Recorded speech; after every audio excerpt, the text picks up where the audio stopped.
Hello friends, आज हम देखेंगे दोस्तों राजमोहना वाइफ, जिसे लिखा था बंकिम चंद्रा चटर्जी ने। बंकिम चंद्रा चटर्जी ने इसमें क्या दिखाया आज हम देखेंगे।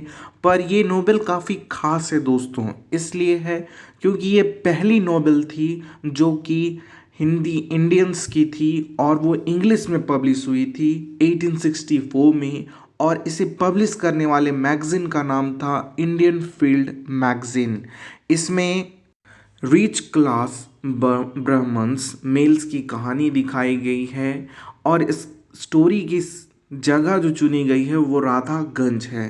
राधागंज की यह स्टोरी है। तो आइए देखते हैं आखिर राजमोहनाज वाइफ ही क्यों हुआ, आखिर उस लड़की का कोई नाम क्यों नहीं था, उसकी आइडेंटिटी उसके पति के नाम से जानी गई उसकी शादी के बाद, और उस पर क्या जुल्म हुए। आइए देखते हैं। सबसे पहले कहानी में दिखाया जाता है दोस्तों एक गांव जिसका नाम है राधागंज, और इसी राधागंज की एक औरत है जिसका नाम है कनक।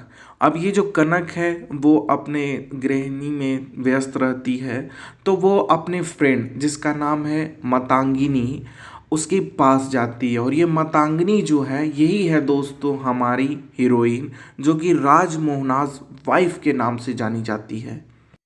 तो कनक जब मतांगिनी के पास जाती है तो वहाँ पे वो लोग दोनों पानी भरने के लिए जाते हैं। एक रिवर था वहाँ पे जिसका नाम था मधुमती रिवर। जैसा कि आप पिक्चर में देख रहे हैं, मधुमती रिवर के किनारे मन मतांगिनी और उसकी फ्रेंड कनक जाती है। इसमें कनक जो एक औरत हो चुकी वो 32 साल की है और मतांगिनी अभी 18-22 साल की लड़की है।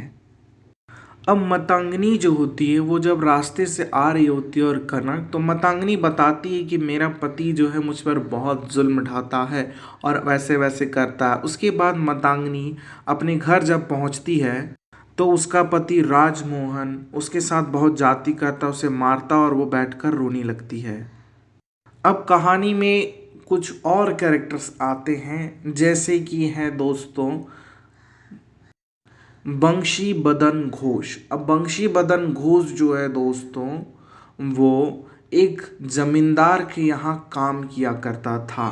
अब ये जो जमींदार के यहाँ जहाँ पे काम करता था उसकी दूसरी बीवी, उसकी दो बीवियाँ थी, उसमें से दूसरी बीवी जो होती है करुणा नई, जो कि दूसरी वाइफ होती है, उससे बंशी बदन घोष का चक्कर चल रहा होता है। चक्कर तो चल रहा था, पर बंसी बदन घोष वहाँ पे पैसे कमाने गए थे और वो अपना काम उम कर करके वापस आ जाते हैं राधागंज अपने विलेज में। अब बंशी बदन घोष जब अपने गांव आते हैं तो उनके 3 बेटे इंट्रोड्यूस होते हैं, रामकांत, राम कन्हैया और राम गोपाल। और उसके बाद रामकांत का भी एक बेटा होता है जिसका नाम माथुर होता है, और राम कन्हैया का बेटा होता है जिसका नाम माधव होता है। बंशी बदन घोष जब अपने घर लौटता है तो वो अपने तीनों बेटों को यानी कि रामाकांत, राम कन्हैया और राम गोपाल तीनों को पैसे बराबर में बांट देता है। अब ये दोस्तों जो रामाकांत है, जैसा कि आप पिक्चर में देख रहे हैं, ये गांव में ही रह जाता है और उसका बेटा माथुर भी गांव में ही रहता है और जमींदारी संभालते हैं ये दोनों। पर राम कन्हैया मॉडर्न हो जाता है और माधव भी, और ये लोग कलकत्ता रहने चले जाते हैं। अब इसके आगे दिखाया जाता है दोस्तों कि मतांगनी और मेहांगनी नाम की 2 लड़कियां हैं, जिसमें से मितांगनी की शादी राजमोहन से और मेहतांगनी की शादी माधव घोष से हुई। अब माधव घोष कौन था, तो राम कन्हैया का बेटा। अब ये राम कन्हैया और माधव घोष तो गांव में ही थे, तो राम गोपाल भी उनके साथ रहा करता था, उनका चाचा था। तो पर राम गोपाल किसी कारणों से उसकी मृत्यु हो जाती है। तो राम गोपाल क्या करता है, अपने जो सामने वाले भतीजे जो उसके साथ जीवन भर रहा माधव घोष के नाम सारी प्रॉपर्टी कर देता है। पर राम गोपाल एक शर्त भी रखता है कि तुम अपनी चाची का ख्याल रखोगे माधव घोष। अब माधव घोष के पास जब पैसा आ जाता है, वो काफ़ी रिच हो जाता है, तो मेहतांगनी जो कि साली थी राजमोहन की, वो कहती है कि राजमोहन यानी कि जीजा जी को भी रख लो। तो माधव घोष उसे काम पर रख लेता है। सब चीज़ अच्छे से चल रहा होता है कि अचानक लेटर आता है माधव घोष के पास। अब माधव घोष को पता ये चलता है कि जो माथुर है ना, यानी कि उसका चचेरा भाई, वो जा कर के उसकी चाची को भड़का देता है, राम गोपाल वाइफ को। और राम गोपाल वाइफ क्या करती है, गुस्से में आ जाती है, जैसा कि आप पिक्चर में देख रहे हैं, और एक वकील को जाकर कहती है कि तुम ये पूरा बिल फर्जी बता दो, ये धोखे से साइन किया हुआ बिल है। अब कहानी आती है पीछे दोस्तों, जिससे स्टार्ट हुई थी। उसमें मतंगिनी नाम की जो लड़की थी ना, वो हाथ उसकी मरोड़ी गई थी, तो वो बीमार थी, वो लेटी हुई है। और दो लोग आते हैं जिसका नाम था भीखू और सरदार। वो लोग राजमोहन के पास आते हैं और कहते हैं कि हम एक रॉबरी करेंगे, चोरी करेंगे, जिसमें तुम मदद करो, क्योंकि राजमोहन तो माधव घोष के ही पास काम करता था ना। तो वो लोग उसे कहते हैं कि तुम हमारी मदद करना, हम उससे बिल भी चुरा लेंगे उसके अंकल का, जिससे उसकी सारी प्रॉपर्टी हो जाएगी, और उसका सारा सामान भी चुरा लेंगे। पर ये सब मतंगिनी भी सुन लेती है, जो कि राजमोहना की वाइफ होती है, और मतंगिनी का जीजा होता है माधव घोष दोस्तों। तो वो क्या करती है, अपने जीजा की मदद करने जाती है। तो वो अपनी उसी फ्रेंड, जो सबसे पहली कनक नाम की जो फ्रेंड थी, उससे जाकर मिलती है। पर कनक जो होती है वो कहती है कि मैं तुम्हारी इसमें कोई मदद नहीं कर सकती। तब मतंगिनी अकेले ही चल देती है अपने जीजा माधव घोष के घर पर। रास्ते में उसे मिलता है करुणा नाम का नौकर, जैसा कि आप पिक्चर में देख रहे हैं। अब करुणा नाम का नौकर माधव घोष के पास उसको पहुंचा देता है, और सारी बातें वो लोग बता देते हैं माधव घोष को। पर माधव घोष को जब ये पता चलता है तो वो सतर्क हो जाता है। तो जब चोरी होती है तो उस माधव घोष को पहले से पता होता है। माधव घोष उसके सारे चालों को नाकामयाब कर देता है, जिससे राजमोहन को गुस्सा आ जाता है। और राजमोहन तो गद्दार हो ही गया था, उसका साढ़ू जो था। तो वो क्या करता है, चाकू लेता और अपनी ही बीबी के गर्दन में चाकू लगा देता है, यानी मतंगिनी के गर्दन पे। अब राजमोहन उसे मारना ही होता है मतंगिनी को, कि तभी वहाँ पे भीखू और सरदार आ जाते हैं और बताते हैं कि सारा प्लान खराब हो गया।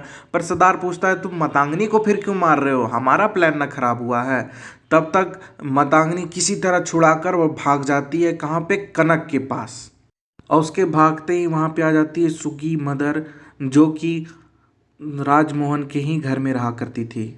अब ये जो सुकी मदर होती है ना दोस्तों, वो क्या करती है, मतंगिनी को ले जा करके माथुर घोष के पास ले जाती है, जो कि सबसे बड़ा विलन था। तो मतंगिनी रोकती है कि नहीं, मैं उनके घर नहीं जाऊंगी। पर वो उसे ज़बरदस्ती ले जाती है, और वहाँ पे मिलती है दो औरतें, जिसका नाम है तारा और चंपक। अब ये जो तारा और चंपक जो थी ना, वो माथुर घोष की बीबियाँ थी दोस्तों। और वहाँ पहुँच जाती है मतंगिनी। और ये जो चंपक होती है ना, ये काफ़ी ज़्यादा घमंडी होती है, और ये बार बार मतंगिनी को नीचा दिखाने की कोशिश करती है कि कहाँ से आ गई है, मुझसे ज़्यादा सुंदर तो कोई है ही नहीं, तुम क्यों आ गई यहाँ पे, कौन हो तुम। ऐसे उसको बहुत परेशान करती है। इसके बाद कुछ दिन बीत जाता है, तो माथुर घोष क्या करता है, किशोरी को बुलाता है। किशोरी जो है वो माथुर घोष की बहन है। वो कहता है कि किशोरी तुम जाओ और जा कर के मतंगिनी को बुला कर लेकर आओ। अब मतंगिनी के पास जब वो बुलाने जाती है, तो पता चलता है मतंगिनी तो है ही नहीं। अब मतंगिनी की खोज में सब परेशान हैं। और ये जो तारा चंपा जो है, वो तो इसे परेशान किया करती थी, तो उसके पास तो ये रुकेगी नहीं। अब माधव घोष सोचने लगता है कि किशोरी को जब भेजें तो वहाँ पे नहीं थी मतंगिनी, ज़रूर तारा और चंपक ने मिलकर उसे परेशान किया होगा।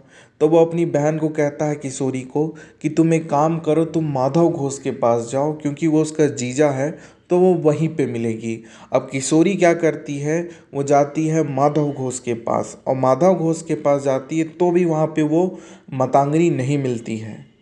अब माथुर गुस्सा हो जाता है, और माथुर क्या करता है, माधव घोष को पकड़कर किडनैप करके ले आता है। माथुर घोष को जब माथुर लेके आता है माधव घोष को, तो तारा जो उसकी वाइफ होती है माथुर घोष की, वो बहुत अच्छी होती है। वो क्या करती है, उसे छुड़ा देती है माधव घोष को, और वहाँ से उसको फ्री कर देती है। अब जो तारा है, वो तो माधव घोष को छुड़ा चुकी है माथुर के चंगुल से, और तुरंत वो जाती है मतंगिनी को भी छुड़ाने, क्योंकि माथुर घोष उसके साथ भी जाति कर रहा था, क्योंकि वो तो मेन विलन था। अब इधर खबर आती है कि भीखू और सरदार जो दो रॉबरीज करने वाले थे, उसमें से भीखू जो है वो उसे पुलिस पकड़ लेती है। और वो इतना डर जाता है बीकू की सारी बातें वो पुलिस को बता देता है, जैसा कि आप पिक्चर में देख रहे हैं। अब बीकू ने तो सारी चीज़ें बता दी। अब माथुर घोष के पास कोई चारा ही नहीं बचा, वो मेन विलन था, वो जाके सुसाइड कर लेता है। अब माथुर घोष मर जाता है। अब बचा सरदार और राजमोहन। सरदार जो होता है वो सरदार जो है वो भाग जाता है और बचता है राजमोहन। राजमोहन को किसी तरह वहाँ से हटा करके तड़ीपार कर दिया जाता है ताकि वो बच जाए। अब राजमोहन को तो किसी तरह तड़ीपार कर दिया गया, पर बेचारी मतांगनी अब कहाँ जाए। तो मतांगनी चली जाती है अपने पिताजी के यहाँ।